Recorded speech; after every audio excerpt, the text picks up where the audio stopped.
Welcome to another post-patch analysis, guys. My name is impaKt, and I'll be giving you the rundown of all the significant support-related changes in this patch. First of all, welcome to the first official Season 4 patch. We have waited quite some time for this, and it's now time for the support players to truly shine. There weren't a lot of changes this time around, but there were some significant ones. I'll be talking about the minor fixes first, I'll move on to items and other gameplay changes, and I'll talk about the champions last. So let's get the minor fixes out of the way. Fiddlestick's Terrify could cause enemies to flee in a straight line instead of just wandering around in random directions.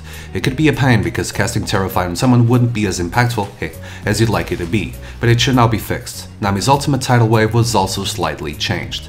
The ability will now go on cooldown as soon as you finish casting it instead of when you begin casting it. It shouldn't be that much of a difference, but it will make it so that your ult will now have a slightly longer cooldown. If you die while casting your ult, however, it will no longer go on cooldown. Thankfully. Item-wise, the item that I think is definitely worth mentioning is Sunfire Cape. Now, you don't really see this on many supports, but a lot of Leona players would get it as their first item. Anyway, it got nerfed. Its magic damage was changed to 25 plus character level from the previous flat 40, meaning that if you want it to be as good as it used to be, you'll need to be at least level 15. I do believe that this change will make Randuin Zoman more appetizing for all support players, especially Leona's. It gives you more HP, more armor, and while it doesn't give you an AoE damage source, it does provide your team a lot more utility, especially when playing an engager support that will have to initiate teamfights. As for gameplay changes, there is one that I think is really important to mention. It concerns turrets. Outer turrets will no longer gain bonus armor and magic resist for the first 8 minutes of the game, and the top and middle lane outer turrets now have 20 damage reduction from champion basic attacks. So why exactly am I mentioning this? Well, remember when you could just pick Lulu and Caitlyn in solo queue and get the turret at minute 6 or so? Well, you couldn't really do that anymore lately because of the turret's armor increase. With this change, you can start noticing a lot more push-oriented bot lane combos coming out of the closet, since they'll work a lot better than they did. Even though Lulu wasn't exactly buffed directly this patch, I can definitely see this as an unintentional buff to the champion. Nunu can also start being played even more because of it. Ultimately, you can even start noticing teams focusing early game bot lane, even in competitive play, especially because the mid and top turrets are now more resilient to basic attacks.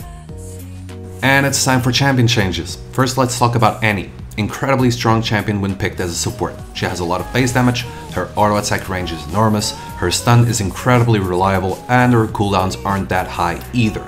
Going against an Annie can be a pain in every stage of the game, whether she builds AP or not. For this reason, she's getting somewhat nerfed this patch. Her passive stun duration is now shorter in early levels. It used to last 1.75 seconds and now it'll last 1.25 seconds until you reach level 6, and 1.5 seconds from level 6 to 11. After that, she'll have the same stun duration. Her Tiber's cooldown, however, was reduced at levels 11 and 16. Let's analyze this for a second. The stun duration nerf is definitely warranted. One of the reasons she used to be so incredibly strong was her ability to poke safely from afar. You could initiate with your stun, land your W and auto attack and backed off. Your opponent couldn't even react because of the insane high stun duration. Now that's gonna change. It does give her opponents some room to breathe and to counterattack. Do I think it's enough? Not in the slightest. She still has high base damage, she'll still burst you down in the blink of an eye, and she still has one of the highest auto attack ranges in the game. It is still a step forward though. The Tiber's cooldown reduction at later levels though is somewhat curious. I do feel like Riot's trying to make her more appealing for mid laners, but I don't really know if this is the right way to do it. Tiber's lasts 45 seconds or until killed. At level 16, her Tiber's will have an 80-second cooldown. Now, consider you build 40% cooldown reduction on her. That's a 48-second cooldown on your ult. Damage or not, it's an incredibly low cooldown for such a powerful spell. Besides, you can pretty much have Tiber's with you the entire time because the cooldown is pretty much the same as Tiber's duration.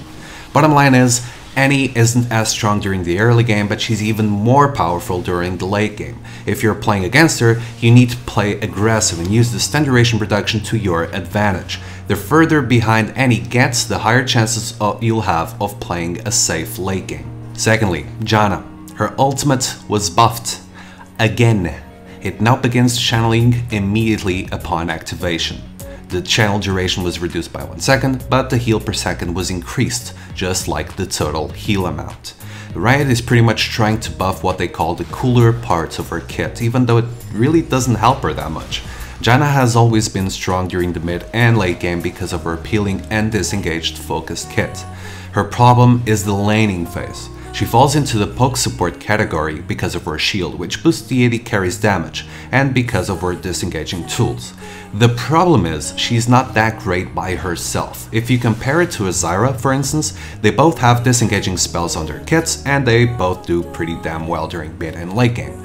The difference is the laning phase power. Zyra can poke and harass from afar by herself. She does have quite some presence in the lane.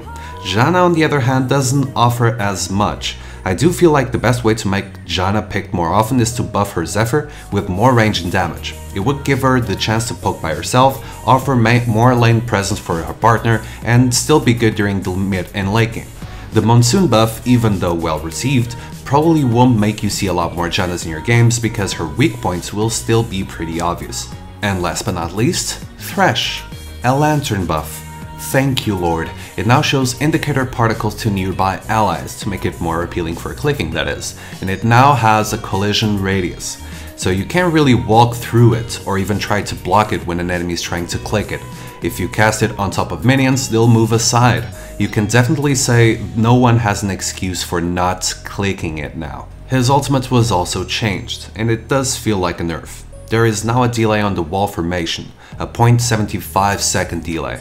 Doesn't sound like much, but if you like to sidestep before you cast the ult to land the wall right on top of your enemies like I do, you'll find it harder to do so. Overall, Thresh is stronger now. The ultimate nerf isn't that problematic once you get the hang of it, and the Dark Passage buff is definitely welcomed. As long as your teammates start clicking it. That is it for this patch, guys. As always, don't forget to subscribe to Machinima Versus if you still haven't done so, and to leave a comment down below. And if you like the content, you can also subscribe to my own YouTube channel and expect a new video every 2 days there. Hopefully this will help you start Season 4 well, so until next time guys, good luck and have fun. Peace.